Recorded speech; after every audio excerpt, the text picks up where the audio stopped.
All right, slapperheads. Let's slap some numbers. Let's go. This is episode number 258.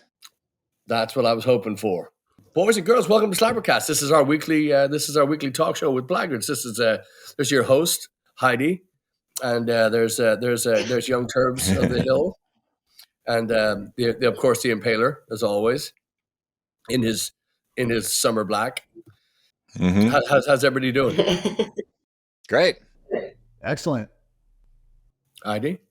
Oh, doing good. Everything's good. Okay, let's keep up.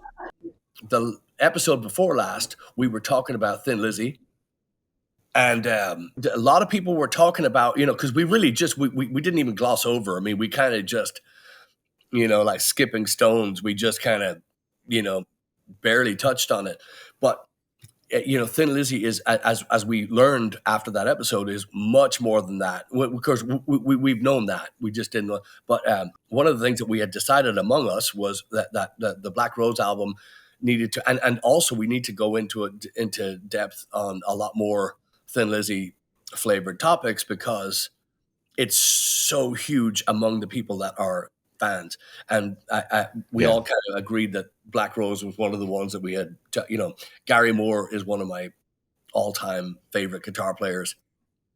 And he was, although he wasn't in Thin Lizzy for very long, he and Philo had a huge relationship before, during, and after Thin Lizzy. So it was kind of one of those things. So since we all were kind of familiar with Black Rose, the album, we decided we'd just go into it a little bit. That said, would anybody like to pick up on a favorite track? Or I know Black Rose is my favorite track. I can't get over it, but it has been since I was made. I'm going to go with Do Anything You Want To. I love the message of that. I mean, that obviously speaks to my soul, but I love the drums just rolling in. And I mean, this has got everything I think that Thin Lizzy does within a song. Like you can hear the way they do their stops, their changes, their accents. Like this is everything inside that one song. I think it's in there. You can kind of hear it all. There's one thing it doesn't have, which is interesting. I hadn't thought about this before today. Anybody know what it is? There's no guitar solo. Yeah. It's just the main riff, but there's never a break for a solo. Doesn't need it.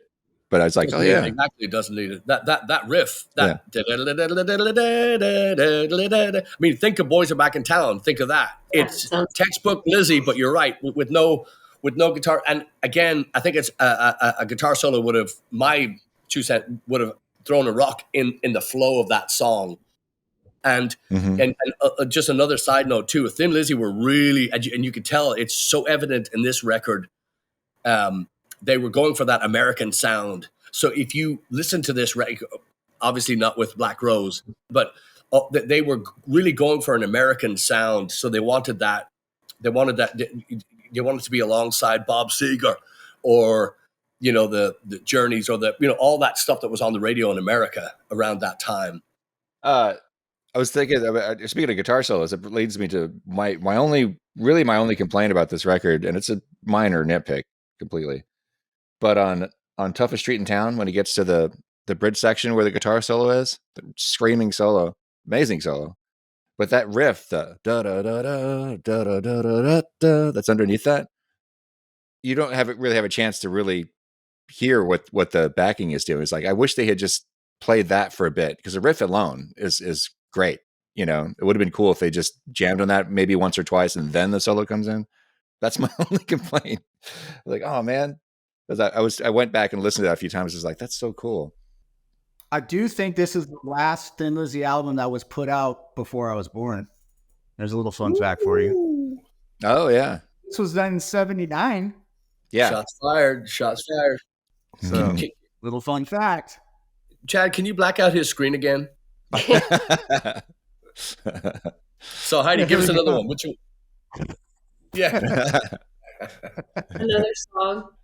Well, the Black Rose song is probably my favorite. But my second favorite is the Sarah, the one he wrote for his daughter.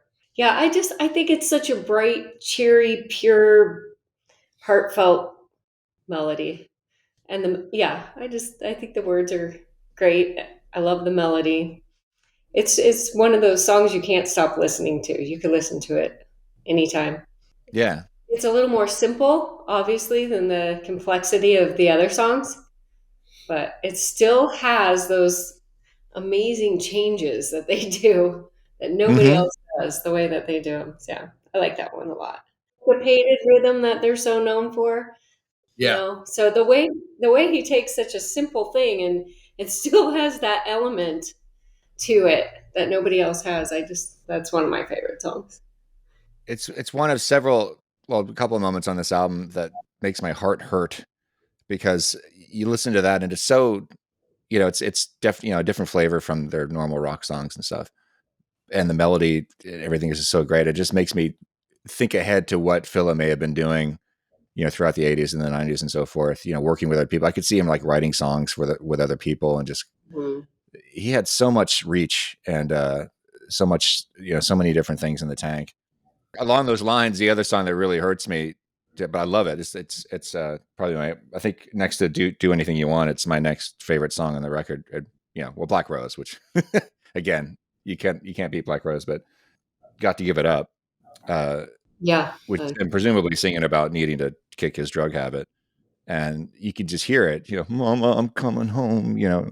It was a real struggle for him. And I also heard an interview, really great interview with Scott Gorham recently about the last time he saw Philo, just 3 weeks before he died. And Philo was desperate. He really wanted to get the band back together, but he was just a mess. And Scott was like, man, I'm in, but you got to clean up first, man. Yeah. And he just wasn't able to do it. So when I hear that song, I'm like, oh, God damn it. But it's Yeah. such a great, Got to Give It Up is one of the greatest grooves and things that they ever came up with. It's just so tight.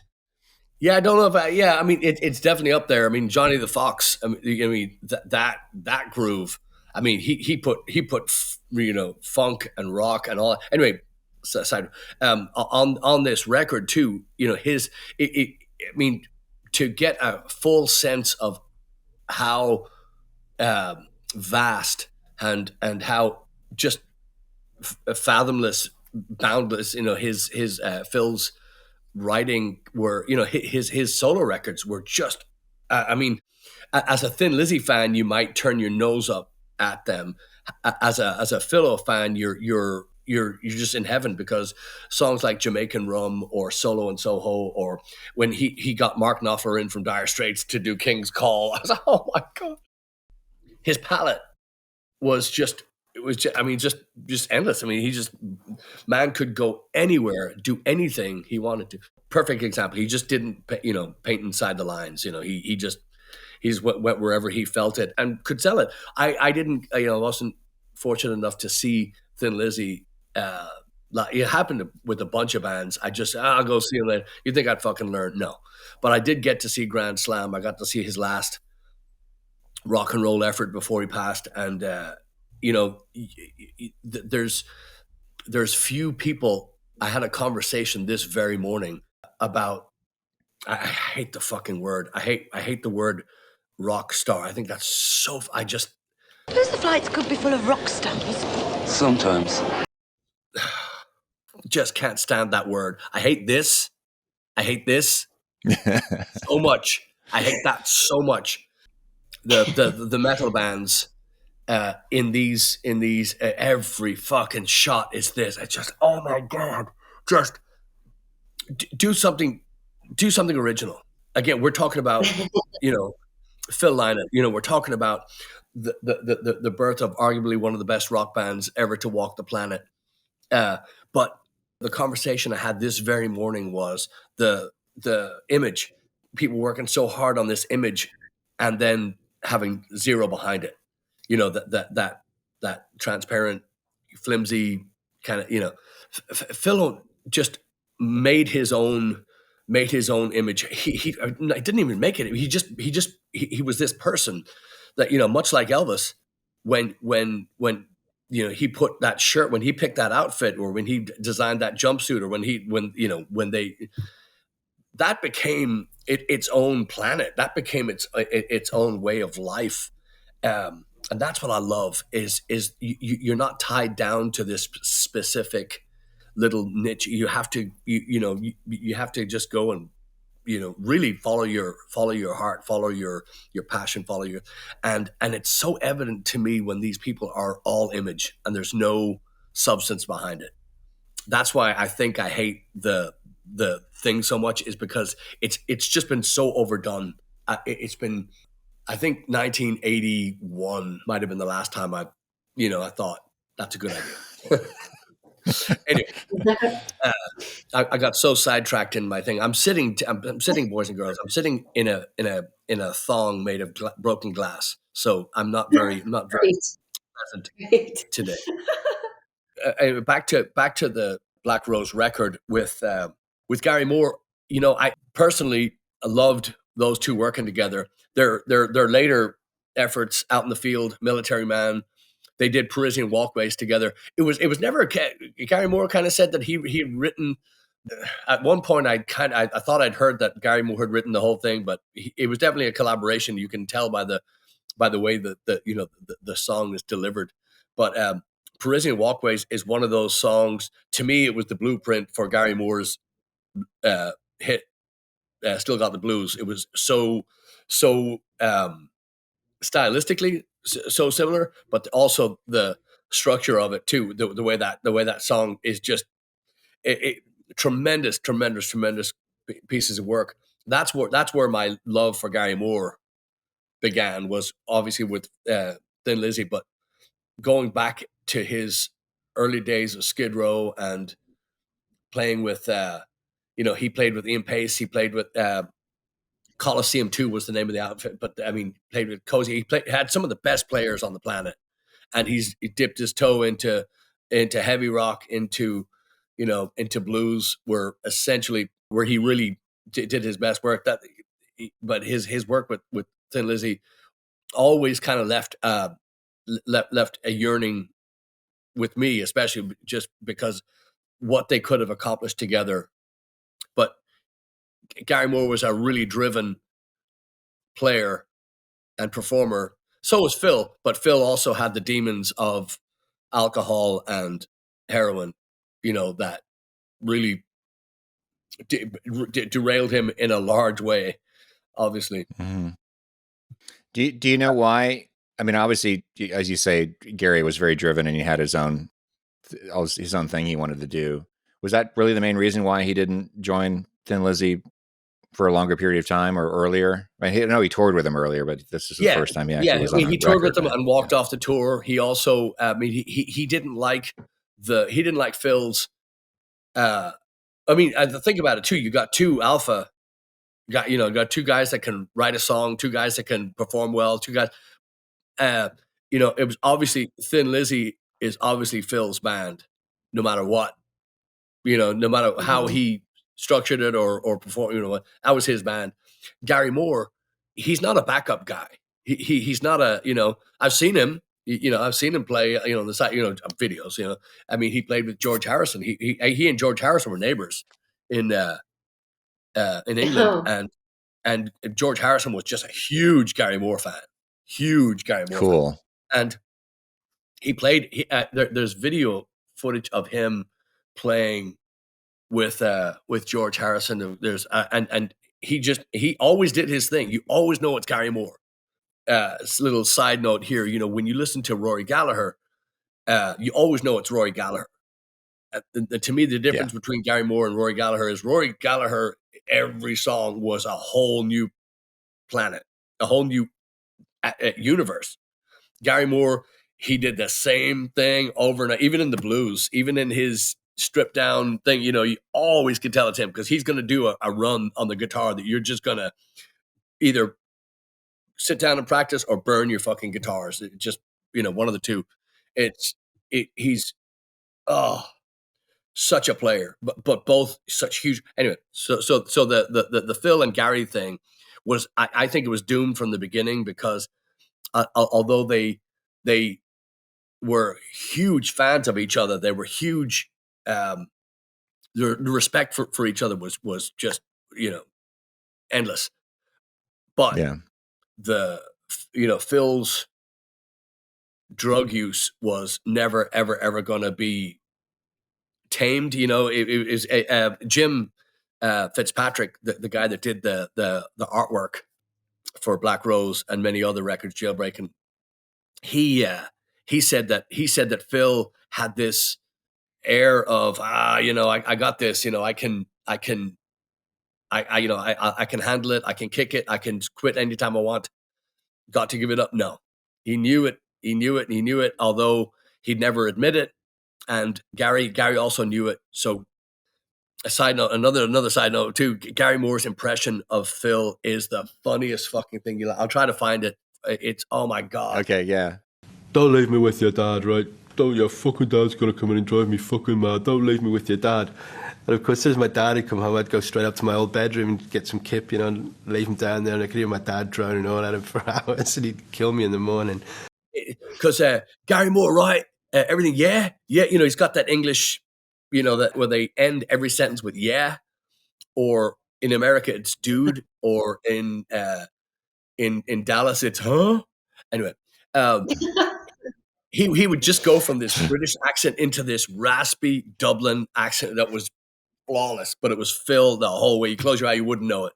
It's brilliant. But those guys knew each other. They knew each other like the right hand knows the left hand. It's just, yeah. Goodness. Anyway, one of my favorite bits, because I've absorbed a lot of Tony Visconti interviews about Thin Lizzy over the years, and I actually had a brief email exchange with him about Phil Lynott like 20 years ago. Wow. Where I asked him about his influences. Yeah, Tony's always been very accessible. This was before social media, but he used to have a website with a bunch of really thoughtful little blog entries about all the records he worked on. And there was one about Black Rose, and I just started to listen to Thin Lizzy at the time, starting to work with Patrick, back in 2004, whenever this was, and emailed Tony to ask him about Phil's influences, because I thought I detected a bit of, strangely enough, Wings, Paul McCartney's band at the time. Hey, shut your fucking mouth. I think that may have just been a coincidence, but I really wanted an excuse to write to Tony, and he very graciously wrote back pretty quickly. He says, I don't remember him ever talking about Beatles or Paul McCartney, but he did say he was one thing I know, he was a huge Van Morrison fan.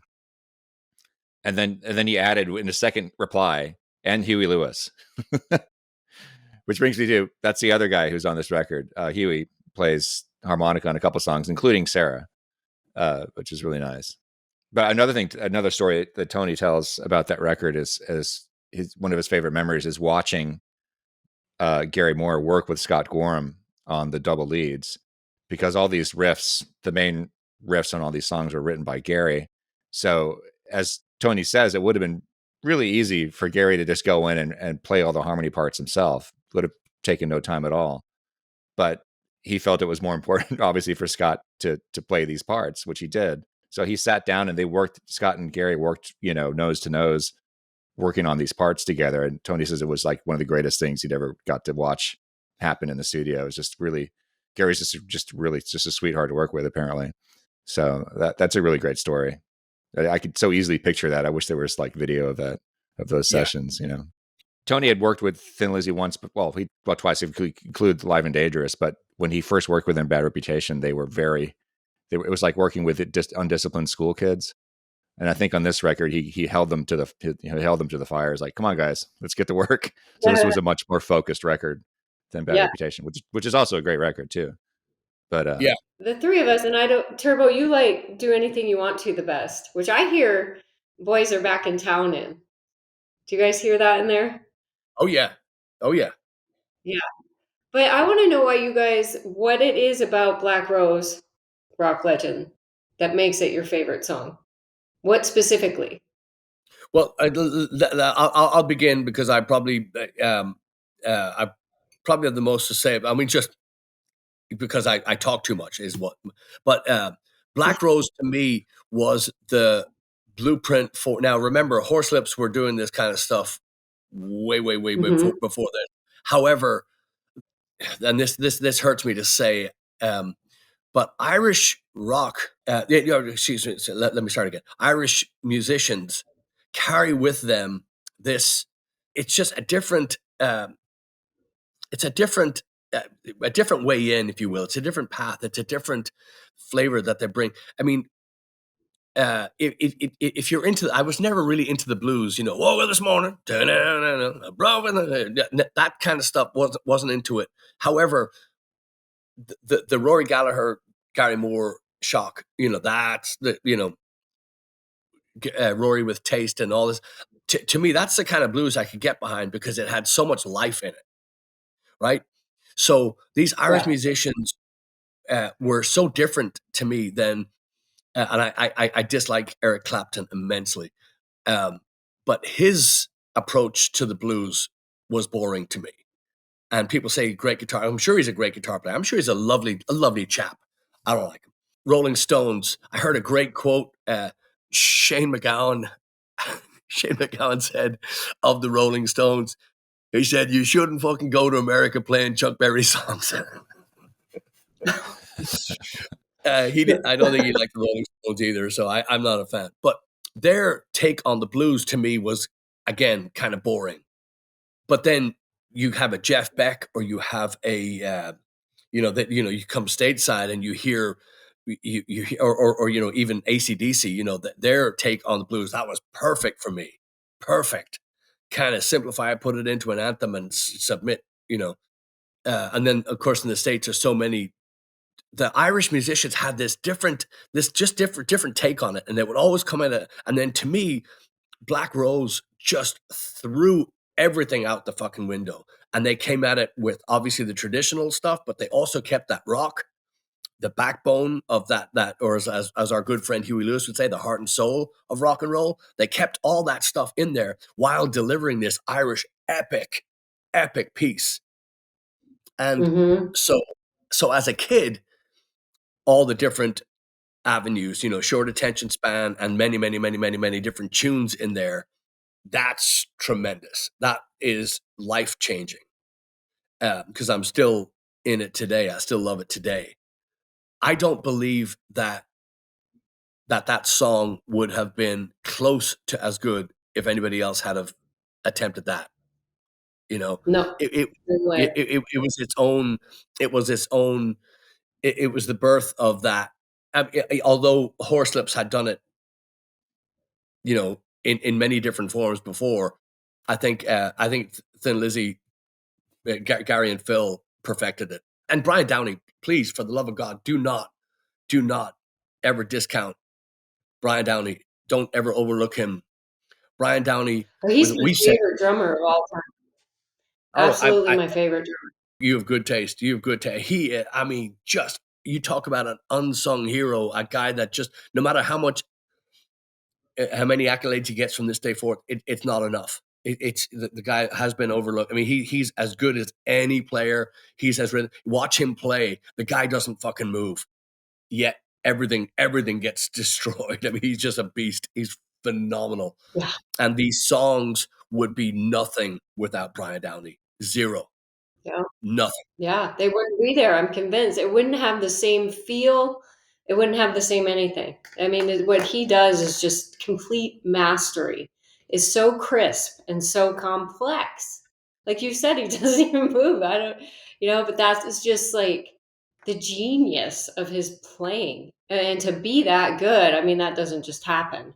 So he had to have poured every bit of, not just talent, but every bit of his soul into creating those songs with Phil.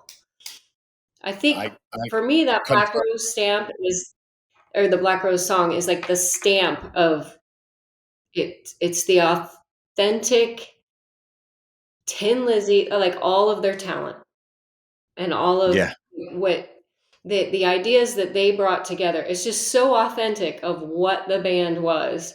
To me, it's just like this huge announcement of nobody can touch what we have in this room and what we can do with hard rock and the traditional. It's like this, I don't know. It should be their trademark in a sense, that one song. Yeah. And so many bands heard the two guitar players and said, "That's what we're doing." Funny story. Brian Robertson, gets in a fist fight in a bar and slashes his hand and can't play. They have to cancel a tour.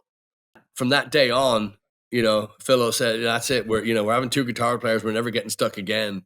And because I mean that was kind of Gary Moore's role in the band. He would come in and bail them out, but then again, he couldn't stay long because he wouldn't. He either had other stuff that he was doing, which he seemed to always be working and always be coming up with something different. But he'd kind of come in, save the day, and take off, or get in a row and take off. So.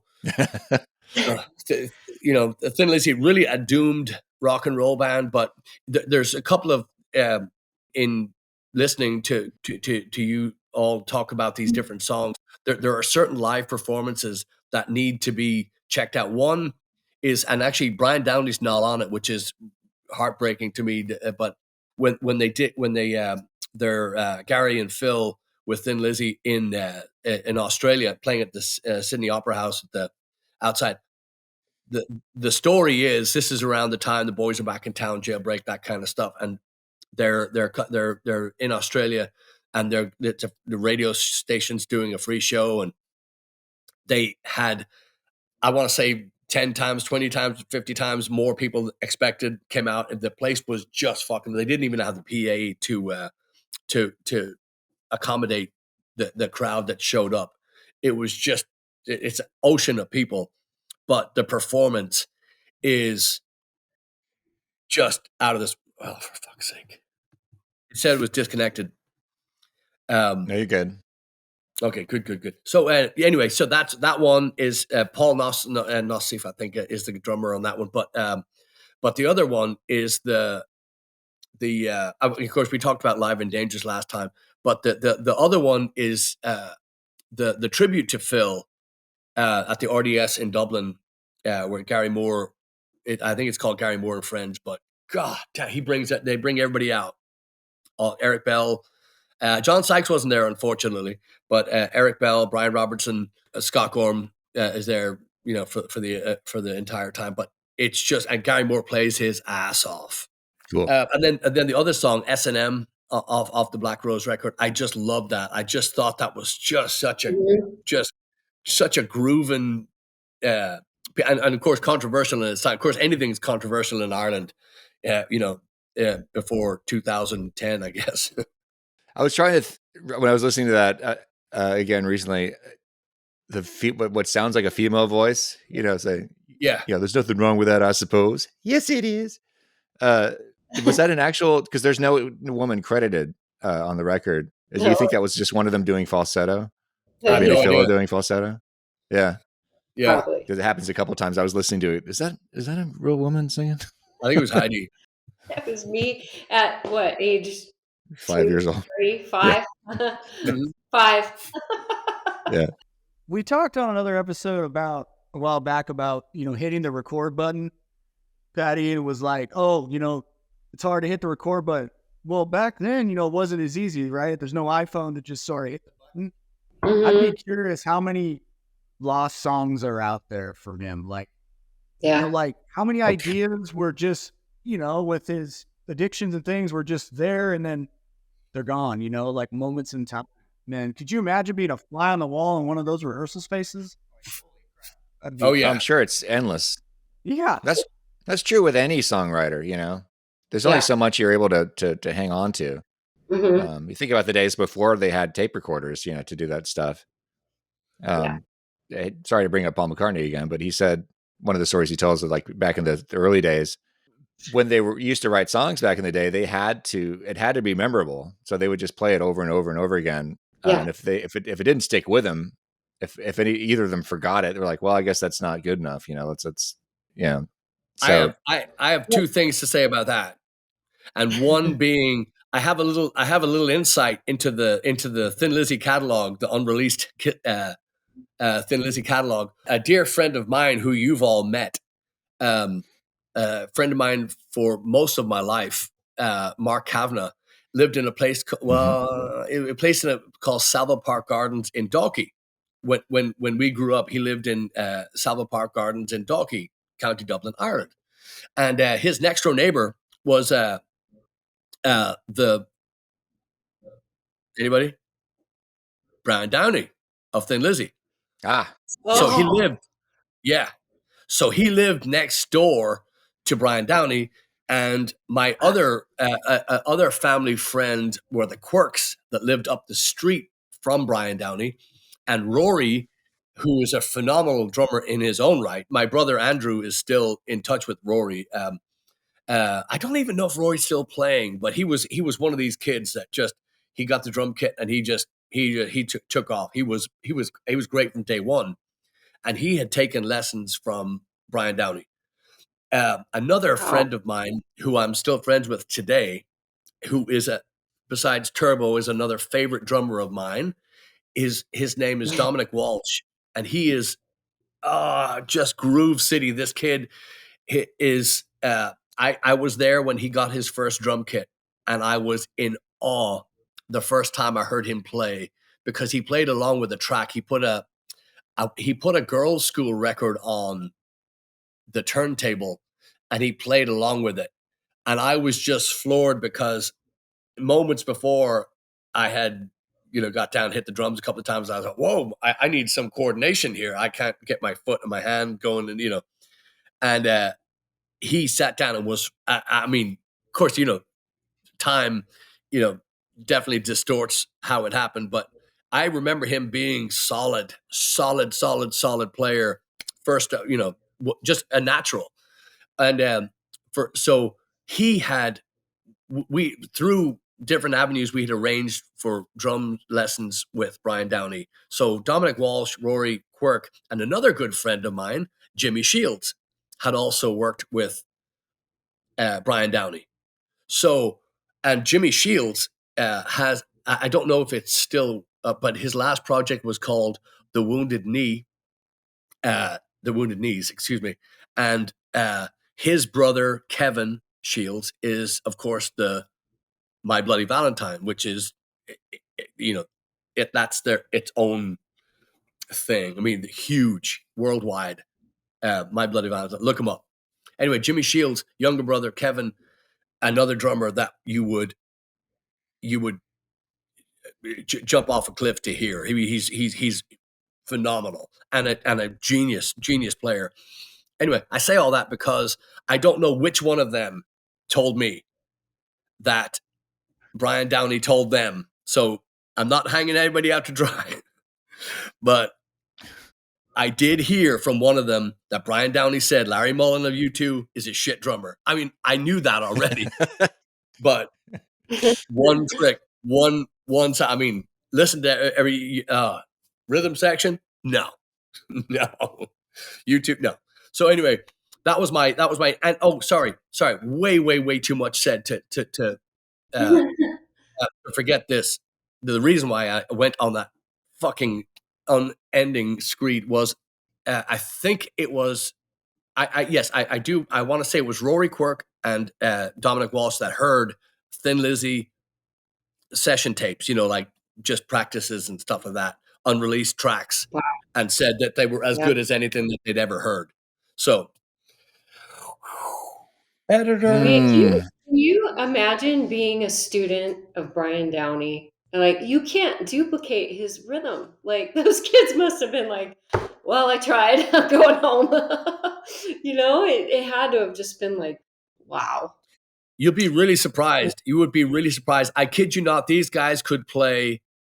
And now I'm not saying they're as good as. I'm just saying that he must have been the most amazing teacher, because they left.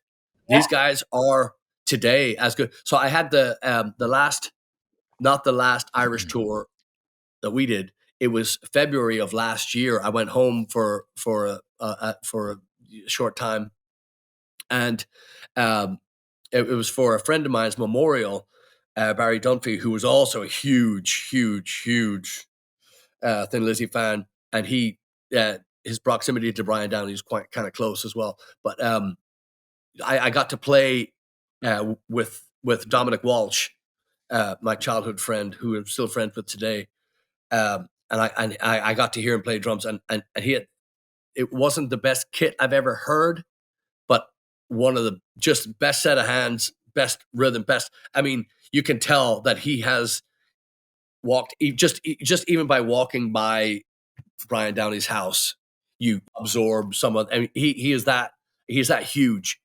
Again, his drum solo on Live and Dangerous, in the song Shala La La La.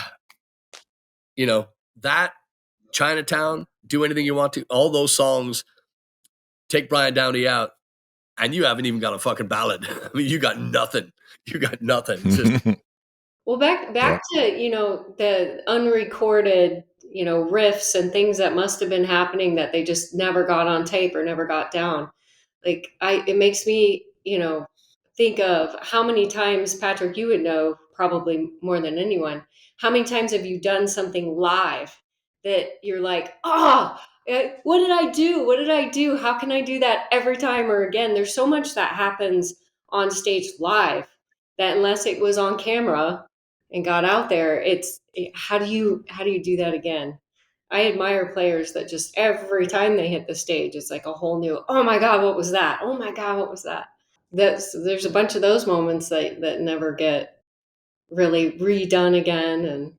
And then, sorry, this is a tangent as a classical musician, but how did these composers like Beethoven and Mozart, you know, it's kind of like it is the complexity of some of what Thin Lizzy did, but how are they able to write all their ideas down, keep them long enough to get them all down on, and a lot of them did it by hand.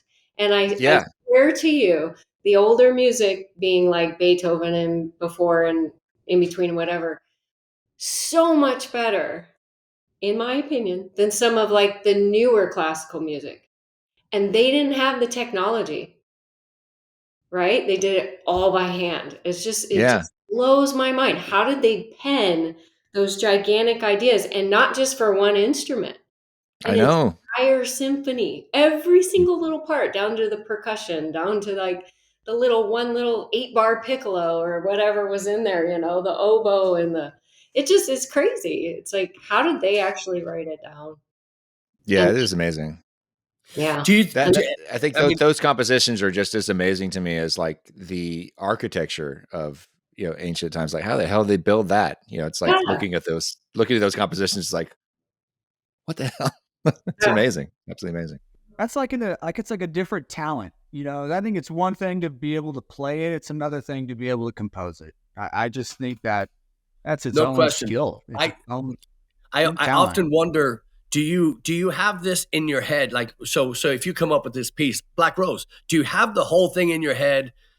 Or do you have the person the two artists that come to mind for this question every time is Mark Knopfler and Roy Gallagher. And the reason why it is, do you have the whole, obviously you don't have the whole song, but do you have that, Chad and I have gushed about Speedway at Nazareth by Mark Knopfler. Do you have that whole vision in your head? And then the song obviously grows from that. Or do you sit down and then it kind of unfolds before you as you write? That's and again, with the architecture, it could be the same thing. You know, whatever, whoever the wanker was that designed the pyramid, you had to have that vision. The Colosseums in Rome. I mean, you had to know the enormity of the right. So same thing with the song. Did you know you were going to do this epic, this massive history lesson in this, or did you know what I mean? It's got to have, I don't know. So when you write your songs, like let's say PLFM or Second Worst, do you start with the lyrics, or do you start with a melody idea or a rhythmic idea? Like, what do you start with? Is it different every song? It's different every song. I'm so glad you said that, because I sat down today and I have this. Look, I'm even going to show you. I'm even going to show you. Won't be able to read a word, but you're gonna. This is. So today, this is all I have. But I started with. I'm so glad you asked. Get $5. You win $5. I'm rich. So yeah, definitely different every song, because sometimes you sit down, a chord progression just sits really nicely, and you're like, all right, cool. But with this one today is I wanted to just tell a story, which I haven't done yet. I've attempted it before and scrapped it, but I wanted to just tell a story of just this, this little incident in that really happened. Usually at a show, I'll introduce like the Second Worst Girlfriend as a true story. There's nothing true about that story. However, most of the insults were taken from real situations, But so I wanted to do a story today and take a piece of just a small piece of time that actually happened and see if I can do a little bit. You want everything to be better than the last one, but I wanted to just do a little bit, just more of a real situation and see how that would sound. So in answer to your question, sometimes the tune comes first. But I think the best, easiest way to write for me right now is to just sketch a story, and by that I just mean it just can be beginning, middle, and end, and then you have this license, you have this.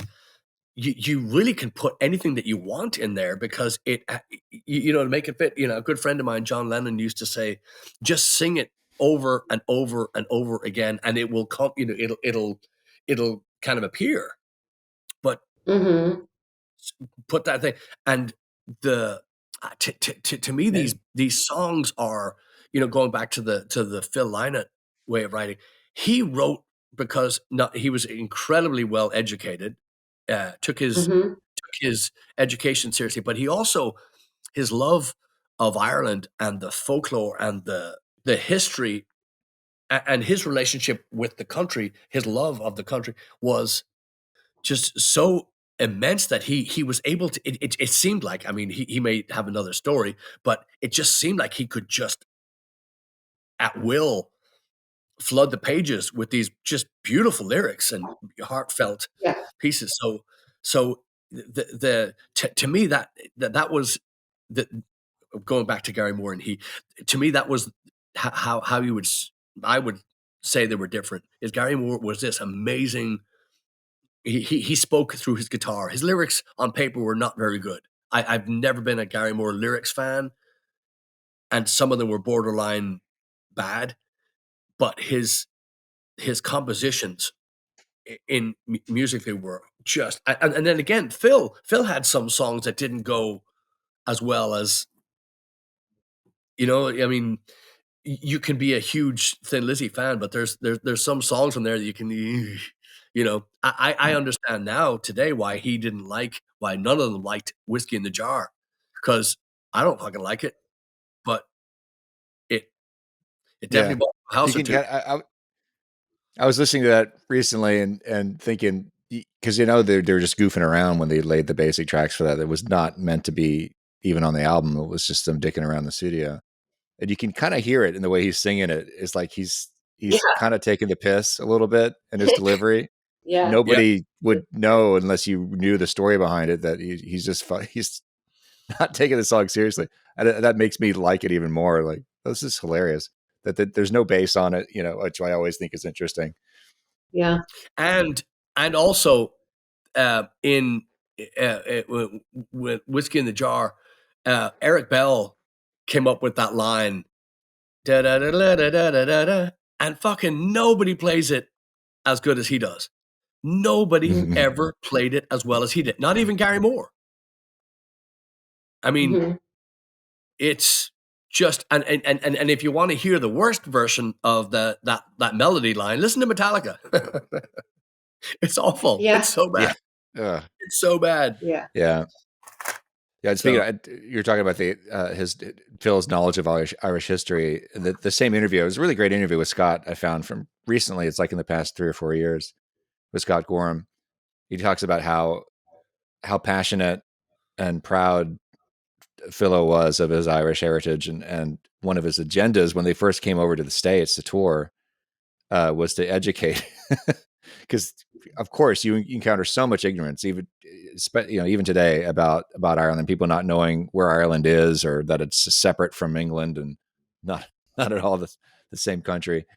So he would when he'd detect that there was an interview where he didn't know anything about it, he would launch into a lecture about the Republic of Ireland. And you can see this in many of the clips from back then. And Scott says that he used to get impatient with Phil. It's like, hey man, come on, we're promoting an album, man. We're not doing a historical lecture or whatever. But Phil was like, no, we got it.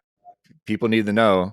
That's one of my jobs is to educate people. And I think that was so cool. Yeah. I read something. He was really into the Irish poetry and the Irish literature. Like he was very well up on that. Yeah. No surprise. Of course, there's all the name dropping that happens at the end of Black Rose. Yeah, you can hear it in the lyrics for sure. Yeah. Including Van Morrison.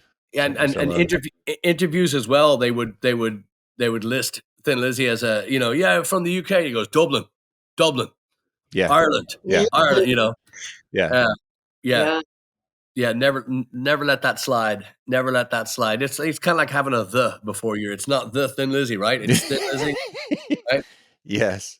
Yeah. Has anybody seen? I haven't seen this documentary yet. It's fairly recent, like in the past 3 years. There was a documentary about a fellow called "A Song for a While I'm Away."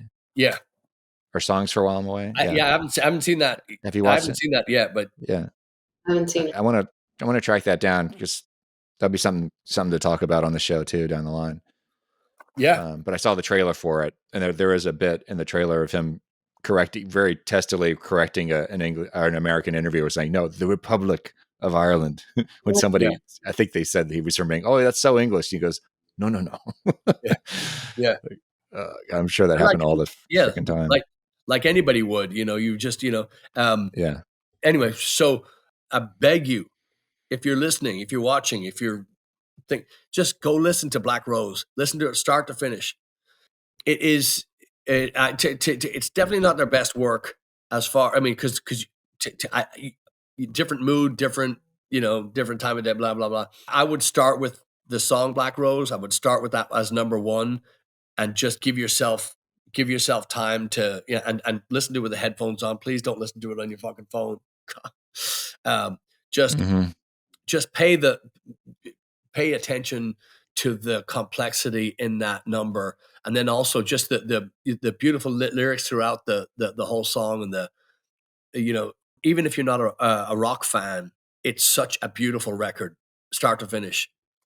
There's so much in it. I think there's something for everybody. I think there's no and it's timeless. It sounds dated to me. The production sounds old, but the music and the idea and the execution of that record is timeless, flawless and timeless. I'll say. So shall we rev up? Fuck off. Yeah. Good. Get out of here. Yeah, get out of here. Hey, thanks. Thank you. Yeah, that's to me. That was the one that sounded to me like they were going straight for the American charts. Like, hey, put this one out. Put this one out in America. That's the one it sounded like to me. But actually, I didn't mention it. There's something that just occurred to me now, re-listening to the record this morning, that there's a couple of songs, including "Get Out of Here" and "Toughest Street," that sound a little bit like the sort of new wave punk that was happening at the time, like the Knack and the Jam and Joe Jackson, all that stuff. That just not the whole song, but like the it has a kind of feel. And then especially "Get Out of Here," which is there's almost like a punk beat in the verses.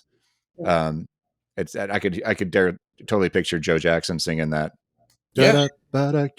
Yeah. So I'm sure, I don't know, Phil. I imagine Phil might have been listening to a lot of that current stuff, but it could have also gone the other way. I'm sure all those guys have been listening to Thin Lizzy as well. But but they were all friends. They were all. I mean, Phil played in a band with some of the Sex Pistols. I mean, they formed the Greedies. They did I mean, okay. That we've talked about this a million times. The musicians at that time were so incestuous, and it was such a small world of these huge musicians. Mind blowing. But you're exactly right, and I although I didn't think of that, that's exactly your last comment on the Joe Jackson, that kind of punk, that new wave, even sounding that stuff fits exactly right in there. That's That's a good. It's one of the most distinct styles that came out of the late 70s, I think. I don't even know if that's what you call it, new wave. It just, I don't know. I don't know what to call it, really. It's not really the best name for it.